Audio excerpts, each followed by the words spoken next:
Simposium 12 ini akan dipandu oleh moderator yang terhormat Dr. Ersifa Fatimah, spesialis neurologi. Sebelumnya saya akan membacakan CV singkat dari moderator. Dr. Ersifa Fatimah, spesialis neurologi, beliau meraih gelar dokter dan spesialis neurologi dari Universitas Airlangga. Saat ini beliau merupakan staf Departemen Neurologi Rumah Sakit Umum Daerah Dr. Sutomo, Fakultas Kedokteran Universitas Airlangga. Beliau merupakan pengurus Perdosi Cabang Surabaya, anggota kelompok studi epilepsi Perdosi, anggota International League Against Epilepsy, dan anggota Indian Epilepsy Society. Baiklah, kepada Dr. Ersifa kami persilahkan dengan segala hormat. Baik, terima kasih Dr. Raudah atas kesempatannya. Assalamualaikum warahmatullahi wabarakatuh. Selamat sore, selamat datang kepada sejawat sekalian. Sampailah kita pada sesi terakhir ya, di paralel yang terakhir, dengan topik yang tidak kalah menarik, yang berjudul Update Management of Epilepsy. Bersama saya telah hadir dua narasumber yang luar biasa. Mungkin saya langsung saja kepada narasumber yang pertama, Dr. Nova Dianestari, spesialis saraf konsultan. Beliau akan menyampaikan topik epileptic seizure, clinical pearls. Mohon izin akan saya bacakan CV Dr. Nova. Dr. Nova menempuh pendidikan dokter di Fakultas Kedokteran Universitas Syah Kuala, kemudian spesialis neurologi di Fakultas Kedokteran Universitas Indonesia, S3 di Fakultas Kedokteran Universitas Sumatera Utara.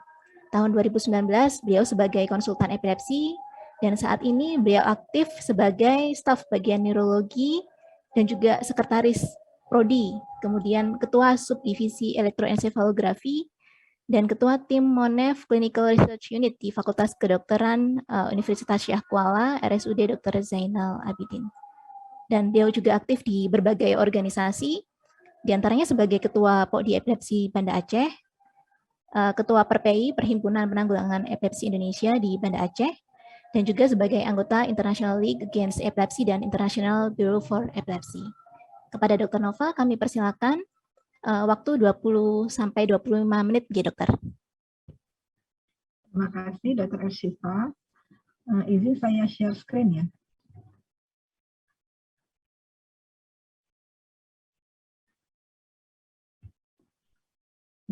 Ini. Sudah bisa terlihat? Terlihat, Dokter. Mungkin bisa slideshow. Slideshow.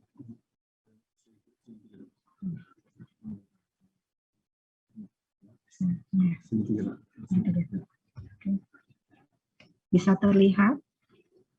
Siap, sudah oke, Dok.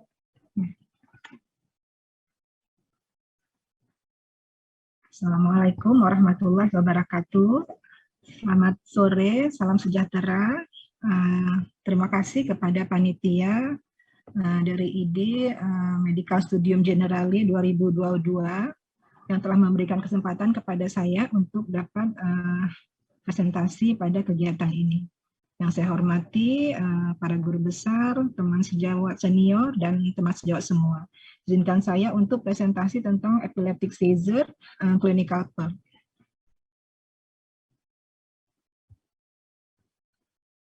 Epilepsi merupakan penyakit otak kronis yang tidak menular, yang menyerang orang-orang dari segala usia, dan sekitar 50 juta orang di seluruh dunia menderita epilepsi, menjadikan epilepsi sebagai salah satu penyakit neurologis paling umum secara global. Hampir 80% penderita epilepsi tinggal di negara berpenghasilan rendah dan menengah. Diperkirakan 70% orang yang hidup dengan epilepsi dapat hidup bebas, kejang, jika didiagnosis dan diobati dengan benar. 3/4 orang dengan epilepsi yang tinggal di negara berpenghasilan rendah tidak mendapatkan perawatan yang mereka butuhkan. Di banyak bagian dunia, penderita epilepsi dan keluarganya masih sering mengalami stigma dan diskriminasi, sehingga menurunkan kualitas hidup dari penderita. Dokter di fasilitas kesehatan tingkat pertama diharapkan mampu untuk menegakkan diagnosis epilepsi berdasarkan anamnesis dan pemeriksaan fisik yang cermat. Autoanamnesis dan aloanamnesis terhadap pasien, terhadap orang tua atau orang yang merawat maupun saksi mata yang mengetahui adanya bangkitan epilepsi. Nah, ini data dari Global Burden Disease. Di sini dapat kita lihat bahwa Indonesia ada pada area kuning, jadi dengan prevalensi sekitar 380 sampai kurang dari 430 kasus per 100.000 populasi.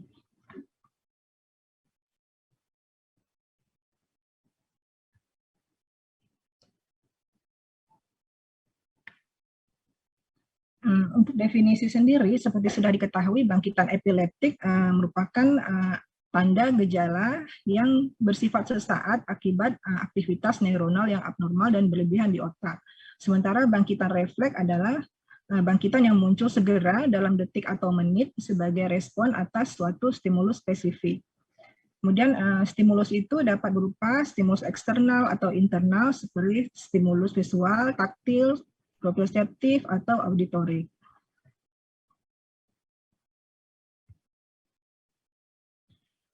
Untuk definisi dari epilepsi sendiri, dari International List Against Epilepsy tahun 2005 mendefinisikan kembali epilepsi sebagai suatu kelainan otak yang ditandai dengan kecenderungan untuk terus-menerus menimbulkan bangkitan epileptik dengan konsekuensi neurobiologis, kognitif, psikologis, dan sosial.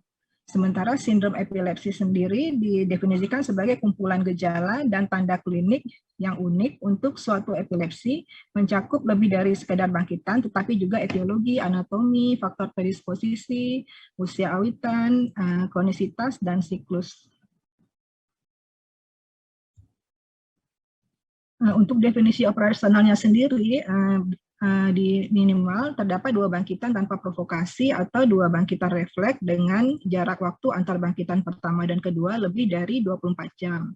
1 bangkitan tanpa provokasi atau 1 bangkitan refleks dengan kemungkinan terjadinya bangkitan berulang dalam 10 tahun ke depan sama dengan bila terdapat 2 bangkitan tanpa provokasi atau bangkitan refleks. Atau yang ketiga juga sudah ditegakkan diagnosis sindrom epilepsi oleh dokter yang kompeten. Ini juga tercantum dalam buku dari POCD epilepsi. Seperti kita ketahui bahwa secara normal sel neuron atau sel tubuh kita akan mengalami potensial aksi di mana terjadinya masuknya ion natrium ke dalam sel yang diikuti dengan terjadinya suatu depolarisasi dan kemudian ion kalium keluar dan diikuti dengan suatu repolarisasi sehingga terjadi suatu potensial aksi. Pada keadaan normal hal ini terjadi secara baik ya. Kemudian pada suatu keadaan yang hipereksitasi maka terjadi kelebihan dari eksitasi yang tidak diimbangi oleh inhibisi sehingga terjadi pada gambaran EEG dapat kita lihat di sini pada EEG normal seperti ini, kemudian untuk interiktal bisa kita jumpai spike atau sharp yang merupakan epileptogenik ya. Kemudian pada saat iktal dapat dilihat gambaran yang lebih ritmik.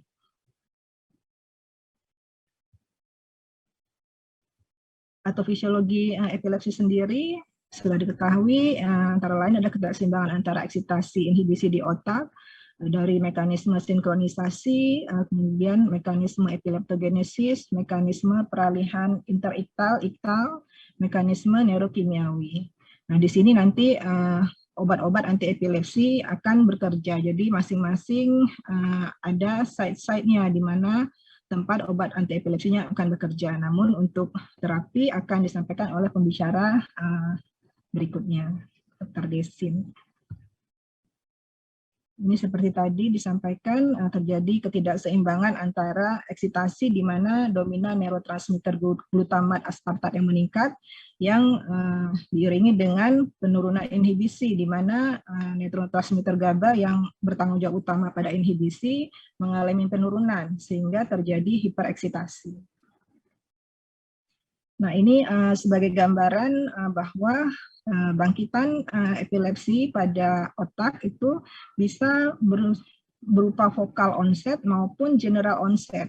Mungkin dapat dilihat pada gambarannya ini pada yang vokal onset dapat dilihat mulainya epileptogenik itu pada suatu fokus tertentu, pada suatu lokal tertentu, kemudian bisa saja tetap di tempat tersebut dan bisa juga menyebar menjadi general.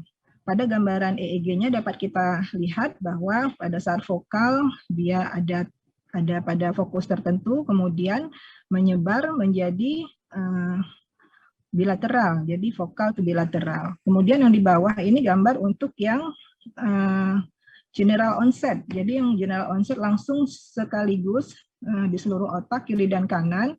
Ini pada gambaran EEG-nya dapat dilihat bahwa munculnya kiri dan kanan sama. Jadi muncul pada detik yang sama dan berakhir pada detik yang sama. Nah, untuk klasifikasi epilepsi menurut International Against Epilepsy, dulu kita masih menggunakan yang tahun 1981, di mana ada bangkitan umum, bangkitan parsial, yang nanti dibagi lagi menjadi tonik-klonik, absan, klonik, kemudian yang parsial dibagi menjadi parsial sederhana, parsial kompleks, kejang umum sekunder, dan yang ketiga adalah tidak terklasifikasi. Namun saat ini kita sudah menggunakan klasifikasi Steiger tahun 2017 dari ILE yang membagi menjadi focal onset, general onset, dan unknown. Jadi di sini dapat dilihat focal onset terbagi lagi, ada yang aware dan impaired awareness. Kemudian baik yang focal onset, general onset maupun unknown onset, ada yang bersifat motorik, ada yang non motorik. Jadi mungkin pesan saya bahwa untuk teman-teman sejawat yang di layanan primer tidak menganggap bahwa epilepsi itu hanya motorik. Terkadang ada bangkitan-bangkitan yang non motorik yang kadang-kadang dari masyarakat sendiri masih tidak percaya. Maksudnya banyak masyarakat kita yang masih menganggap bahwa penyakit epilepsi ini bukan penyakit yang harus ke dokter, malah mereka lebih duluan ke dukun, ke orang-orang lain yang di luar dokter, gitu, karena menganggap bahwa ini bukanlah suatu penyakit yang harus ke dokter. Ini bisa dilihat perbandingan dari yang versi lama, parsial, dan ini yang versi baru, parsialnya diubah menjadi vokal, kemudian ada nanti yang dulu parsial parsial simple menjadi sekarang vocal aware, yang dulunya parsial kompleks sekarang menjadi vocal impaired awareness, kemudian yang dulunya parsial secondary generalized menjadi vocal bilateral tonic-clonic.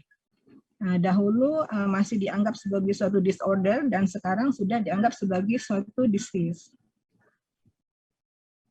Nah, ini mungkin video bangkitan ya, untuk ini ya diaktingkan oleh artis Jepang, mungkin itu sebagai gambaran saja contoh untuk suatu bangkitan, karena semiologi bangkitan ini sangat penting untuk dokter di layanan primer mendiagnosis apakah ini suatu epilepsi dan epilepsinya bentuk apa, apakah focal onset atau general onset, yang sesuai mana dengan klasifikasi yang tadi sudah saya tampilkan. Mungkin ini bisa kita lihat.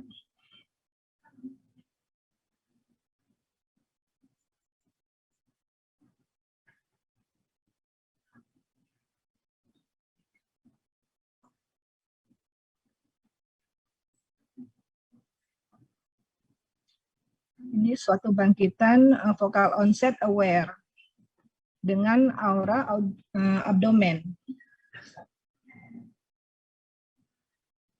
Jadi pasiennya merasa mual, kemudian sensasi mendesak seperti adanya suatu dispepsia.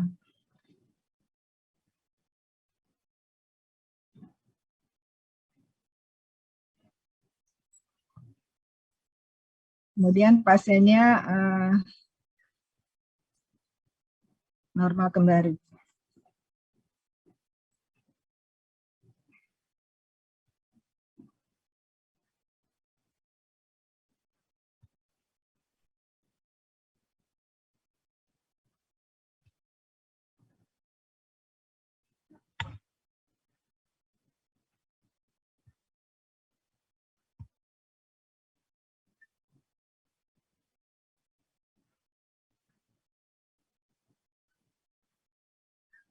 Ini untuk partial onset, focal onset aware yang motorik. Jadi saat terjadi bangkitan, pasiennya masih aware.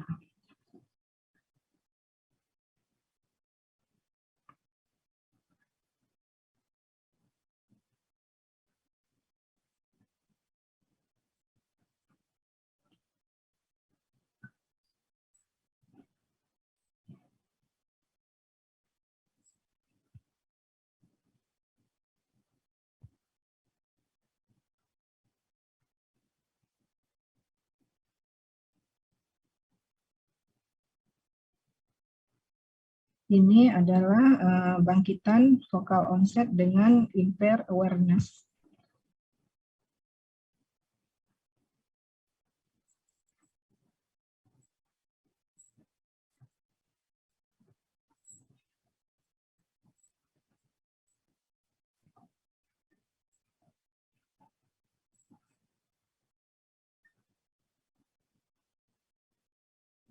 Nampak pasien mulai bengong, berhenti gerakan, mata melirik ke satu sisi. Pasien dipanggil-panggil sudah tidak merespon, kemudian terjadi otomatisme di tangan kiri, distonik di tangan kanan. Ini dengan mulut mengecap-ngecap, merupakan otomatisme oral. Semiologi ini khas untuk suatu temporal lobe epilepsi.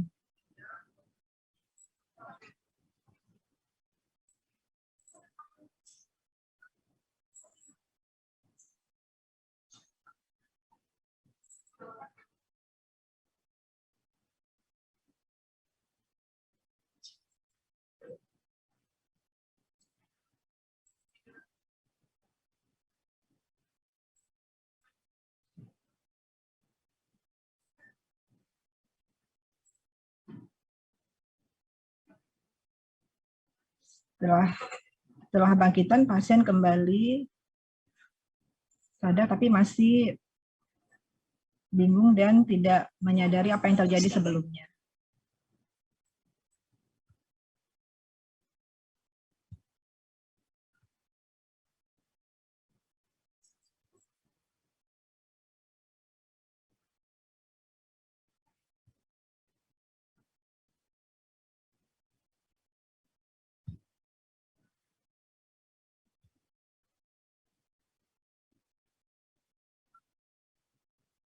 Ini bangkitan hipermotor.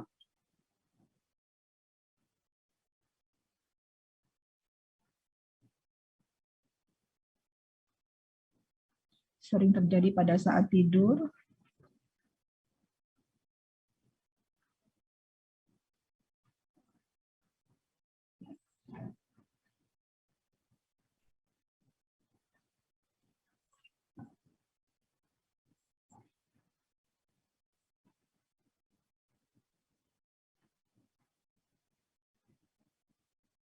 Sering salah diagnosis, dianggap seperti psikogenik.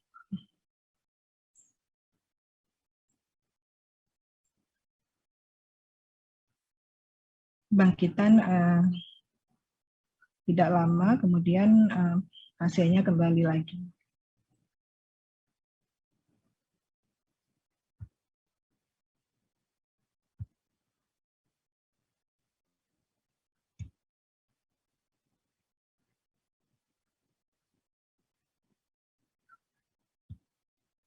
Berikut contoh untuk bangkitan vokal tubilateral tonic-clonic.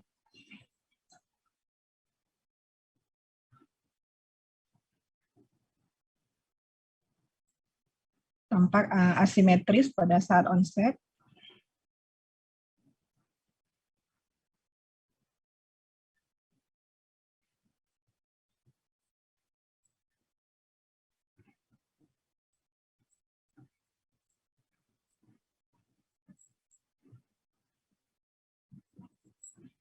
Sikap tubuh asimetris, dengan mata terbuka, kemudian berkembang menjadi bangkitan tonik-klonik. Jadi vokal to bilateral. Semakin lama kontraksi dan relaksasinya semakin melambat intervalnya.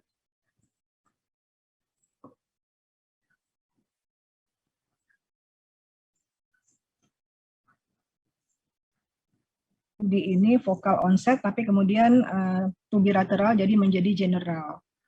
Nah, coba dibedakan dengan yang general onset.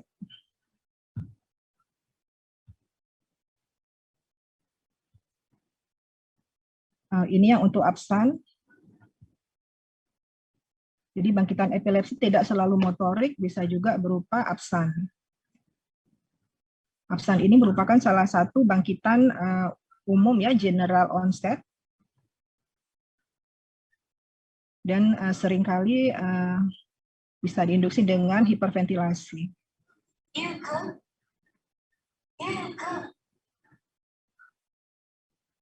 Pasien tampak tiba-tiba bengong dan tidak merespon pada saat dipanggil. Kemudian bisa langsung kembali seperti normal ya.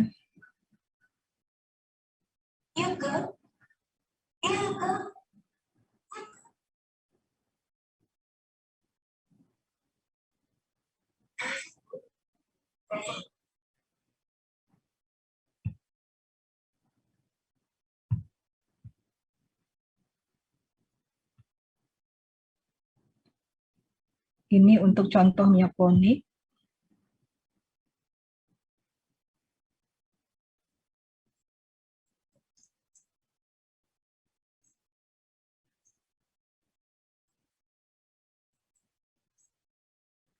Pada mioklonik ini sering seperti menjatuhkan barang-barang yang kadang-kadang tidak terdiagnosis sebagai suatu epilepsi.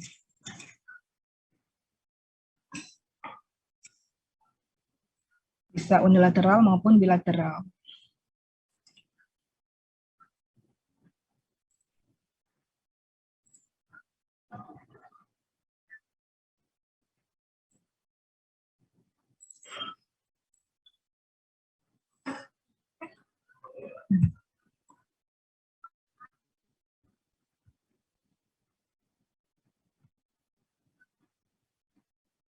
Ini yang contoh untuk general onset tonik-klonik. Jadi bedakan dengan yang tadi vokal to bilateral.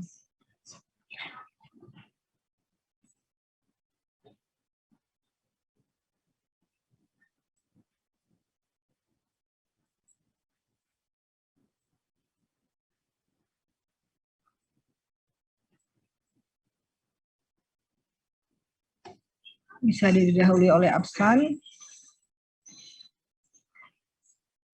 Jadi dia tidak ada lateralisasi seperti kanan dan kiri mulai sekalian.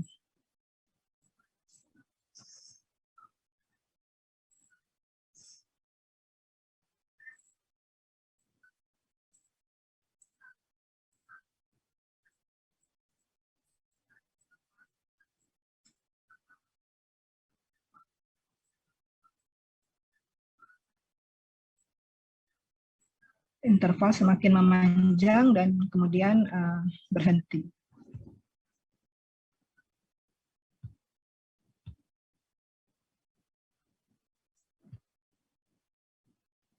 Ini contoh pasien anak-anak usia 6 bulan dengan onset bangkitan 1 minggu, riwayat tumbuh kembang baik. Ini adalah contoh rekaman pasien.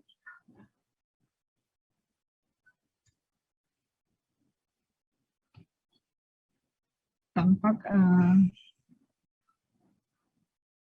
lengan kiri dan kanan mengalami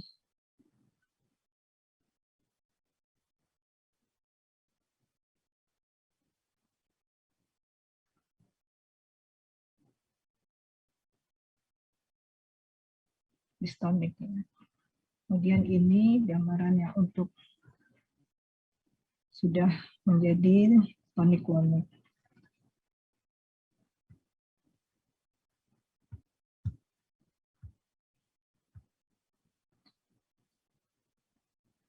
Selanjutnya ini pada pasien anak mengalami epilepsi frontal lobe, di mana tangan kanannya jadi versif, jadi mata gaze ke sebelah kanan.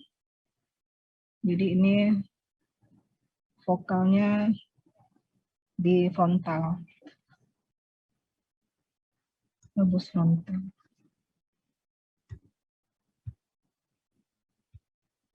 Pada rekaman EEG didapatkan adanya sharp wave epileptiform di frontal kiri.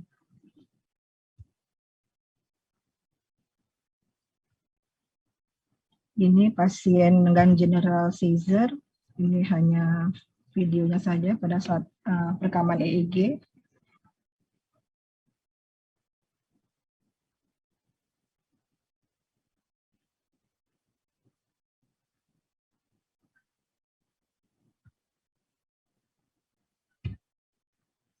Baik, seperti kita ketahui bahwa tadi kita sudah melihat beberapa contoh dari tipe bangkitan.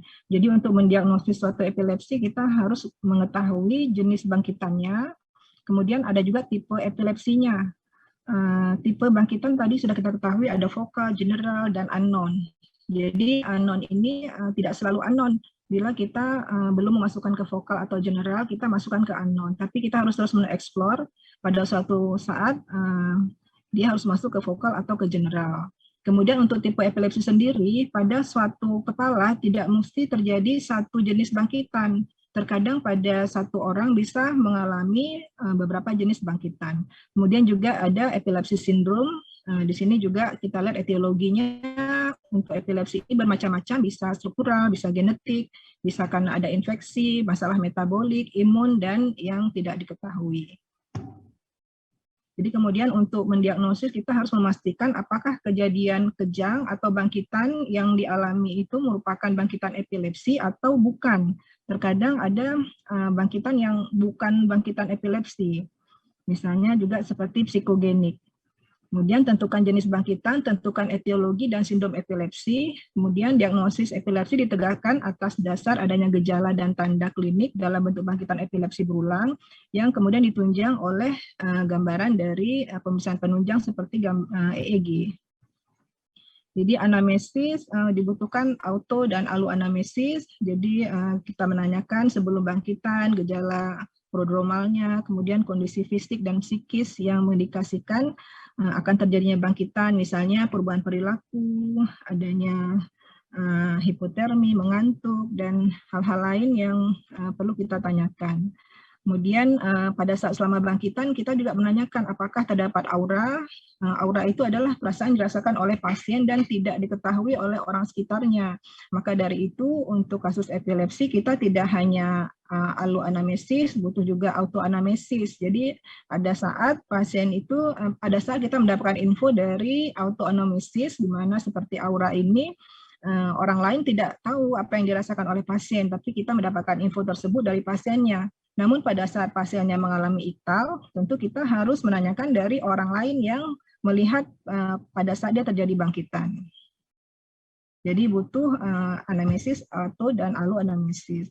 Jadi beberapa hal yang mungkin perlu kita tanyakan adalah faktor pencetusnya, apakah kelelahan, apakah kurang tidur, apakah stres, kemudian usia awitannya, frekuensi bangkitan, interval bangkitannya, kemudian apakah sudah mendapatkan terapi, bila sudah obat apa yang sudah diminum, kemudian dosisnya, jadwal minum obat, dan bagaimana kepatuhan minum obat. Kemudian apakah dia mendapat kombinasi terapi, perlu juga kita tanyakan adakah riwayat-riwayat penyakit lain, kemudian riwayat tumbuh kembang dan riwayat saat lahir, adakah riwayat trauma kepala, kejang demam, adanya infeksi otak, dan lain-lain. Jadi dari untuk diagnosis kita perlu melakukan pemeriksaan fisik umum dan neurologis, kemudian lakukan pemeriksaan penunjang. Beberapa pemeriksaan penunjang yang kita butuhkan antara lain adalah EEG, elektroensefalografi. Di sini sangat membantu untuk menegakkan diagnosis epilepsi.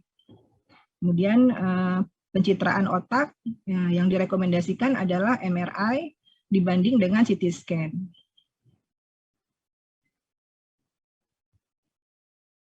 Sebagai kesimpulan, diperkirakan 70% penderita epilepsi dapat hidup bebas bangkitan jika didiagnosis dan diobati dengan benar, sehingga butuh dukungan kita semua untuk bisa mendiagnosis dan melakukan tata laksana kepada pasien dengan baik.